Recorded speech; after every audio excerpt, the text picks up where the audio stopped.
Okay, today I'm going to talk about what I think causes a lot of travelers, especially travelers, a lot of problems. And it's they got to understand that there's a self-evident right to say hello to people. And the people that you're in the public with, they have a self-evident right to say hello to you. There's a limit to this, of course. I mean, but in a normal social contract, when we meet somebody on the street, if they say hello to us, it is not an act of evil. And what happens is when people travel, because they're a different culture, they sort of get bent out of shape. They sort of know how to deal with their own culture, but they don't know how to deal with other cultures, especially when you're in a culture where everybody says hello to you. I mean, you want to make a New York City angry person angry, you say hello. Anymore, if you want to make a Canadian angry, you say hello. Anybody from a big city, you want to make them angry, you say, oh, hello. But I'm going to talk about that today, okay? But there's different things. People make you feel guilty when you say hello, and they will chastise you with body language. And I'm going to talk about this. Um, I'm always laughing. There's a bunch of funny stuff happening today. I'm having a funny hair day, but I've joined the gym, and life is good here. I'm in Cañas Gordas, Colombia. By far one of the most perfect little cities I've ever been in. I mean, it is completely made for friendship, okay? Um, I'm always also always laughing because I had a revelation, one of those epiphanies that what is happening with the internet is really kind of a feedback loop. Okay, so what happens is people propose some idea, and when somebody disagrees, they go find somebody else that will agree, and so they're constantly getting a feedback loop of positive reinforcement for conspiracy theories and fake thing. And I'm going to go into great detail on that on different videos because it's become an epidemic, a pandemic on the planet that people are always looking for somebody to agree with what they say, which is really kind of narcissistic. But I'm looking for philosophers and psychology people that are in agreement that we should become the honest. Okay, at the end of the day, truth is the only thing that will make two people get along is if they are actually not just telling the truth, they are honest and truthful persons all the time. Okay, these white lies are killing the place. But I was in Paula's Place restaurant one time, and they used to have this kind of yuppie bar, and it was fun on Fridays and Saturdays. We'd go down there at different times, and they had these kind of high tables that you stand at. And this is funny. I'm sitting there, and women, we were doing the man thing, right? I mean, this is not a cheap place. This is one of these, just you drop $50 every time you go into it. Okay, but I guess that'd be probably $100 right now. Oh man, that was 25 years ago, 26 years ago. But Ron was standing next to me, and then we had these three other men. And what happened is these three girls walked by.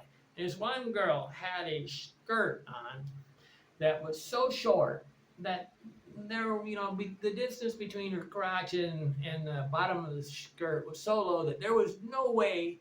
I don't even have a clue how she could sit down. Okay, and she walked by, and I said hello, and I said nice skirt, nice dress, and oh, she gave me this look like you're a piece of crap, and I sat there and I started laughing, and the men started agreeing with her, which is I said, hey guys, you really got to get hold of the understanding that when people are walking by with clothing, they are advertising. They're advertising how I look. We're in an open public forum where people really do approach each other. It's a bar, right? And this girl is doing what I would consider. I mean, if my daughter did this, I would really be upset, okay? Because she was one step away from naked. Now, when I dropped the napkin, which I would do because I'm a cheeky type of guy, Ron is an incredibly rich man. I mean, he was like worth about 5 or 10 million. I was just a big real estate broker in Fort Wayne, and the other three guys were wannabes. Okay, also ran people. They didn't really. They worked for people like me and Ron. And me and Ron are going, what are you guys wrong with him? He just said hello to the girl and said, you have a nice skirt. But she knew immediately that when I said that I was talking about it was so short, because she was obviously had some personal problems, right? But people attack with, she attacked me both verbally and with body language, and it was pretty funny. But the three other men at the table were attacking me verbally. And what they're doing is they created a scenario where they are not capable of even talking to anybody. We have a self-evident right to say hello to somebody. We don't have a self-evident right to follow them away. We don't have a self-evident right to be really obnoxious or say things that is untrue. I mean, when you say something untrue, like when a man says a lie in a bar and he says, "Oh, you're beautiful," and she's not beautiful, or those things are, in my opinion, not acceptable, because anytime you lie to a person, you're sabotaging any kind of friendship. Okay, but for a traveler, they have to be willing to talk to people that have no clue how to deal with them. A lot of people are very timid. Okay, and my mother taught me this, and Andy, I sold a piano one time, and I got in the car with my father and mother after I sold this piano. I said, what a bitch. And she goes, Andy, you came in all happy, bubbly, whatever, and that girl was scared to death of your effervescence. She was scared. She wasn't angry. She was timid. She didn't know how to handle you. And I said, oh yeah, I can see that. There's a point. So now if they're really angry at me, it's actually a good sign. Okay, because that means that they don't know how to deal with direct person. But Ron, is really wealthy because he was able to deal with, he had, you don't become incredibly wealthy without being a psychiatrist and a philosopher. Can't do it. You got to be able to understand how people work. But I did drop a napkin. Okay, but as Brett says, Brett Conrad, he's now dead. He was one of the first guys to ever work on my website on the PHP. He worked for about 2 or 3 years. He used to say the inmates are running the asylum, and that is what's happening now. It's always from the beginning of time, we've had the right in villages to say hello to the neighbor, right? You have the right to say hello to your neighbor. It's self-evident that you're sharing the same space, that you might as well say hello to each other, right? And try to make the world a better place. This has been sabotage because people are doing body language, which is evil. And instead of just saying hello and going, oh, they got personal problems, people are actually obeying this. So the inmates are running the asylum. You can say hello to anybody on the planet. You're not hurting them, okay? What you're actually doing is encouraging them to be a better person. But the tail is wagging the dog. The people that are dysfunctional, extremely out of control, are on the news, and all we're celebrating is people that shouldn't have a voice in society, okay? Because they're so highly dysfunctional. Okay, but a dysfunctional person does something that causes a relationship to break down. They attack you. That's not a functional relationship. If a person said, hey, thank you, that allows for the open discussion, right? When you attack somebody, you basically are punishing somebody. But so many people have parents that are so dysfunctional. I call it children of hippies, right? The children of the hippies have no clear guidance on how to behave. Okay, they thought the anything goes is the thing, and this doesn't work when you go into a country. I'm around a bunch of cowboys here in Kanye Gordon, and they're just like my Indiana farmers. They look at you like, "What are you up to, guy?" Because it's their village. I'm the intruder, right? So I have to have respect for this culture, and that's where it's funny. I mean, like in Lake Athlon, where I was before here, it was quite obvious that the Europeans, Americans, and Canadians had no respect for the what they would consider smaller and poorer people. People have very little respect for smaller, actually smaller, and poor people. They think that they are more intelligent because they have more money, which is ridiculous. I mean, you can be the intelligent has no price tag on it. It has nothing, no correlation between intelligent, especially there's no correlation between honesty and truth and money. Okay, normally probably the richer a person is, I mean, great wealth requires people to be like when they get in the billions, it requires them to be capable of dealing with people.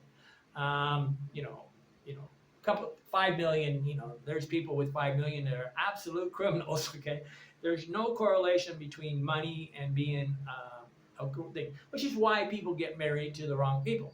But a functional relationship describes things or individuals that work effectively and contribute positively. A dysfunctional describes things or individuals that do not work effectively and may have negative consequences. So dysfunctional behavior, when the girl attacked me, she did it. Now, you guys don't realize that what she did was a body language attack, okay? And I think the girl in front of her was laughing because she knew the girl's skirt was outrageous. I mean, this is like the skirt that would be on a 12-year-old girl, okay? It was ridiculously short. And she shouldn't have been wearing it to anywhere because she couldn't even sit. I mean, we had these stools where you sit on, or they're up in the air. The table's one of those ones that come up to here, you sit down on it. I don't know why these tables are so uncomfortable. But I guess it's to make more people be able to stand around the table because you couldn't put that many chairs around the table, but you could put 6 people. So maybe it's to increase the number of people they can serve drinks to. But body language, face attacks. This is what's really good about Chat GPT or whatever you call this. This AI thing, you can say, give me 25 examples of this. And boom, it just puts it together. It is very, very helpful for a writer. Okay, but when you get these kind of looks from people, you have to realize that doesn't mean they have the right to give you that look. And this is where people, they think that 90% of people think they have the right to scowl at another person, which is a control thing, right? Scowling at a person is controlling the person. And you got to get in touch with your body language. When you're not smiling, you're basically telling the person they're an asshole. Okay, so you either tell people they're nice, neutral, or supportive. When I walk in the hotel, I smile at everybody and I say hello. I was watching I made a video yesterday on the things. I went to the church, and in the Catholic Church, they have the sign of the peace where they turn around and shake hands with everybody. I think that's what it was. I went with my friend Jeff to a Catholic church. I'm not Catholic, but I've been there to a Catholic church with them. And it's really a great thing because what they do is anybody around you shake hands. And, like a salute was to say that I don't have weapons in my hands. But when you shake hands with somebody, you're touching them and you're making them feel safe. And when there's no touch, no look, no gaze, no scowl, what you're telling the other person, I don't care what you say. When you walk by with a dog as big as a house and it's barking and you got a scowl on your face with sunglasses, you're telling the world that you hate people, okay? And your body language is so negative that anybody with any kind of brains would go, this is ridiculous, right? Okay, but these are some of the ways that you can use your face to be an evil person. And people think that they have a right to be evil anymore. They will do what a person does with body language is who they really are. What they say is who they maybe want to be like or who they want you to think they're like. But what they do with their face, their hands, and their body is very difficult for people to lie with their body language. You got to be a politician to do that. Okay, but negative thing is staring intently with narrow eyes. That's a way of controlling a person. Rolling eyes.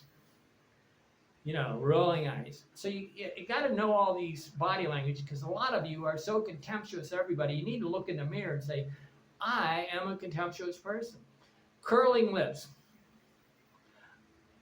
I mean, I don't know. I'm not doing it right. But raised eyebrow. I mean, in the Philippines, I have one video where see, the Filipino girls have this thing where they do one eyebrow. They asked Mel Gibson one time why he was such a good actor, and he took his face and he ambiented it, right? And he says, not everybody can do that with their face. You should be able to talk with your face. If you got a completely, you are telling people that you hate them, okay? That is what it translates to. I hate you. Don't look at me. I'm blank. I always look at the stone-faced people in China. They are so overwhelmed that they got stone faces, clenched jaw, turning away, looking away, crossing arms tightly over the chest, making aggressive fingers, leaning forward aggressively. This is what you don't want to do when you say hi. You don't want to go at them, okay? You want to be kind of backing away, because moving towards them while you're saying hi is you're going into their space, right?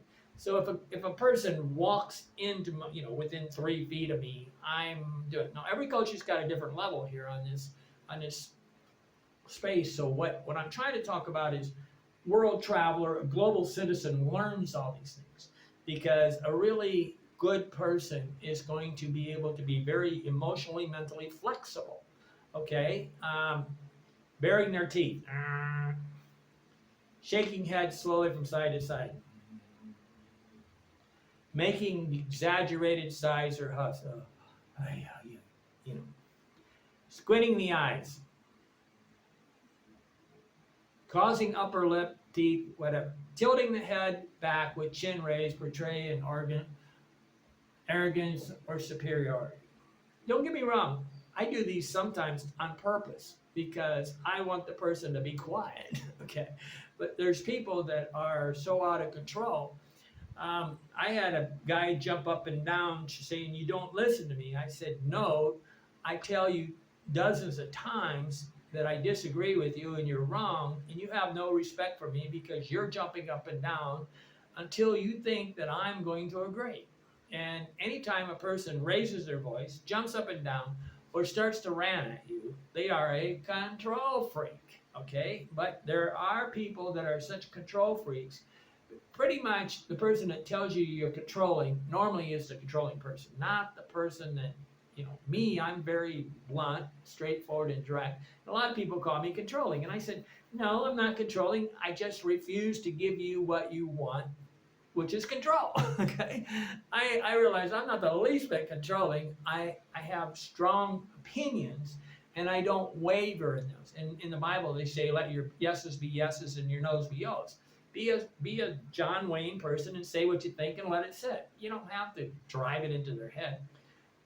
Tightening facial thing, pressing lips together, smirking. I like to smirk.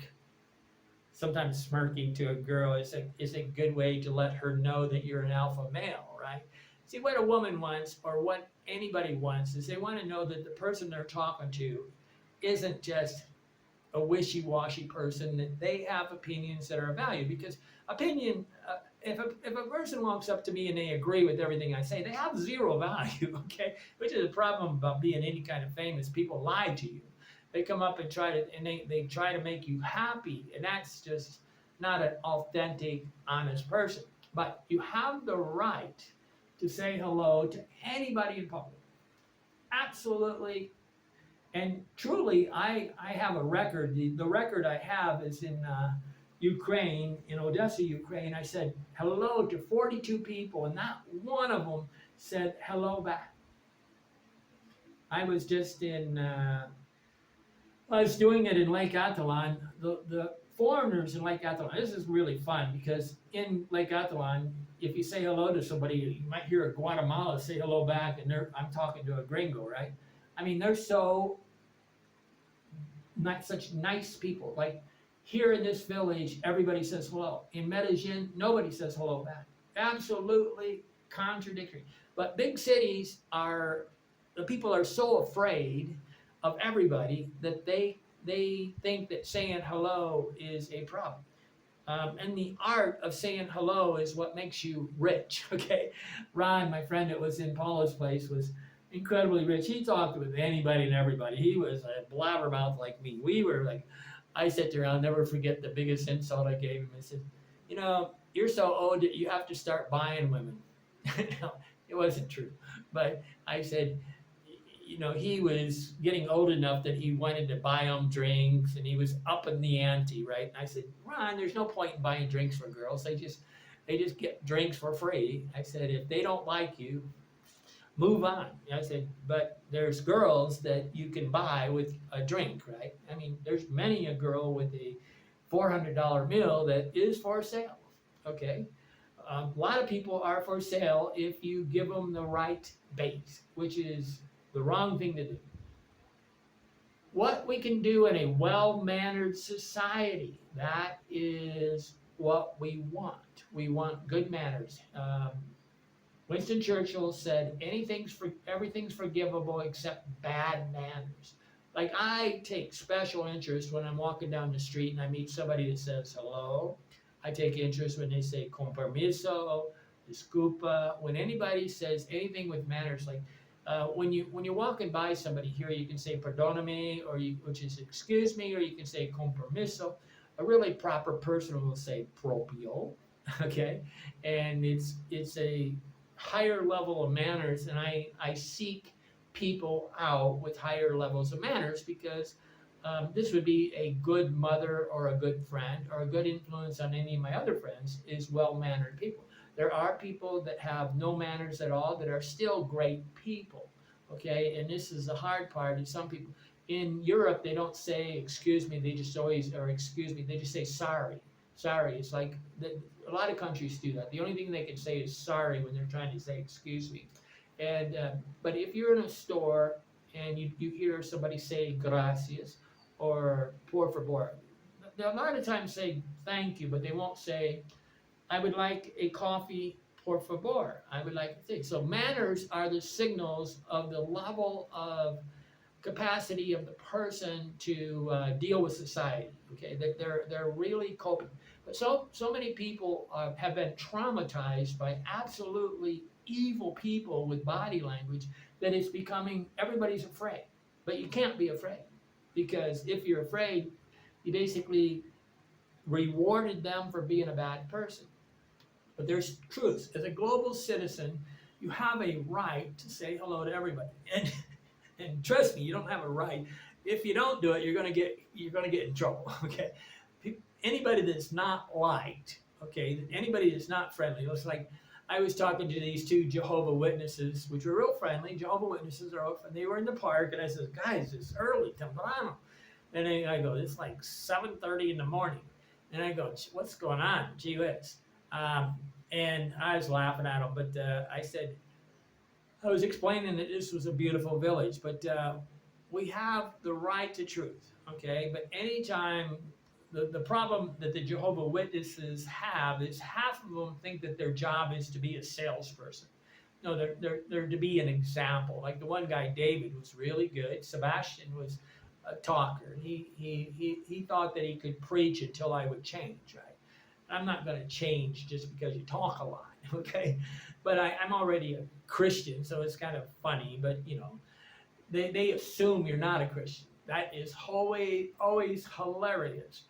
Okay, I did the translation into Spanish. Said I want you to go to Sub-Saharan Africa where there's half Muslim and half Christian. Don't just go to these. I mean, this city is so Christian, it's ridiculous. But I guess I'm trying to convert Catholics over to Jehovah's Witnesses. I also learned the word for atheist, ateo. I learned something. We hold these truths to be self-evident. Okay, this is part of the Bill of Rights and the American Constitution Declaration of Independence. There are things that are self-evident. I should be able to say hello to people, right? And you have to, as a person, come up with your own style. And I make videos in what I call the proposed opinion style or propositional style. I propose something. This is not written in stone, right? This is the art of living. A proposed opinion, stance that is suggested or put forward for consideration or debate. I'm putting these opinions forward for opinion, and what happens is hilarious. Is people will write me this, you're fucking, blah, blah. They attack, but why did they do that? Why did they do that? They do it because in the back of their mind, that is how you talk to people if you want them to change. You scream at them, okay? That is the opposite of, it's a control freak person. A control person is going to scream, rant, and attack. They think that that actually works, okay? And if you attack somebody, you're going to get them to do it. And don't get me wrong, sometimes in a construction thing is like, go do the job or I beat you, which works in construction situations. There are places where you're an employer, like, get the busy, get to do the job, or I'm going to do it. When Biden was sitting there saying, I'm going to take Donald Trump out, he was trying to do a macho thing, which is irrational, okay? He was showing how stupid he was because he was appealing as a lie to the masses that believe that that's a good thing to take somebody out behind the shed and whip them, okay? That is hilarious type of behavior. Donald Trump says some very aggressive things, but he's mostly in a mocking tone. But when two enemies are meeting, the enemy of an enemy, sometimes the only way to stop an enemy is to be an enemy of them. But I'm always open to debate, but I'm not going to debate with somebody that has a tone of voice or ugly or whatever. I'm always looking for other ideas. But what do I get? I get people that write me a three-page lecture as if they're saying, I'm intelligent and you're not, listen to me. That is hilarious because they don't realize I do. The minute that they have, I had a guy in Thailand said, Andy, if their first sentence is something negative, just delete the email and go on because it's a waste of your time. Self-evident, a proposition that is immediately clear. The world would be a better place if everybody said hello to each other. I'll say it again. Self-evident. The world would be a better place if everybody said hello to each other in a respectful way. It was the sign of peace. A self-evident proposition that is immediate, clear, obvious, or evident upon examination without need of further thinking. The transcendentalists for Henry David Thoreau were sort of this idea that they believed that people had this idea that transcend above normal people, and they have the idea of what's good and bad. Most people know what's good and bad. They just want to be bad. Anybody that says they want to be a troll, I normally try to start getting rid of, okay? Anybody that ever talks about attacking somebody online, I'm going to erase them from my world because they are a bully. They're a mean person. Let's see, okay, that's kind of the end of the story, but you have a right. And so when you go into a thing, if you really want to be a global citizen and you want to be a philosopher, you got to open up conversation. So the way to open up a conversation is to make yourself open. You can hold your arms out like that. I'll never forget that girl that gave me a hug in Lake Athlon. She was a Kachikel woman, and they do not hug. But because I held my arms out like that, she hugged me. I go, well, I'm going to do that more. But it's the universal body language of acceptance if you just hold your arms out like that. But saying hello and smiling is acceptance. And then they will feel safe enough to talk to you. Now, don't get me wrong, men are nuts. They think that if a woman says hello to you, it's an invitation to follow them down the street. That is insanity. So when you're saying hello, it's best to be walking away, okay? It's best to figure out. But if a woman comes up to you, after you say hello, yeah, you got that's called we call it the high sign. My friends and mine in Indiana University, we call it the high sign. The high sign is when a girl starts talking too much, and you go, hey, Jeff, that girl's spending her whole time trying to chat you up. The British call it chatting up somebody. But the British are all about drinking. So their culture is a drinking culture. So almost everything revolves around the other person's drunk enough that they have an excuse to talk to you. And this is a very big problem with people because I had a real problem when I first got sober 37 years ago because I would talk to a girl and I finally realized that 98% of girls and men have relationships only the first time when they're pretty much trashed, drunk. I now try to meet people only during the day, and I don't meet them at bars hardly because these people can meet people without being intoxicated. Anybody that wants to be intoxicated, stoned, or whatever, they're really not dealing well with society. They're not dealing on reality the way reality. But life goes on. But you have a self-evident right to say hello to anybody on the planet. I'm Andy Lee Graham, and once you internalize that, once you believe that, you will have 500 times more friends. 500 times more friends.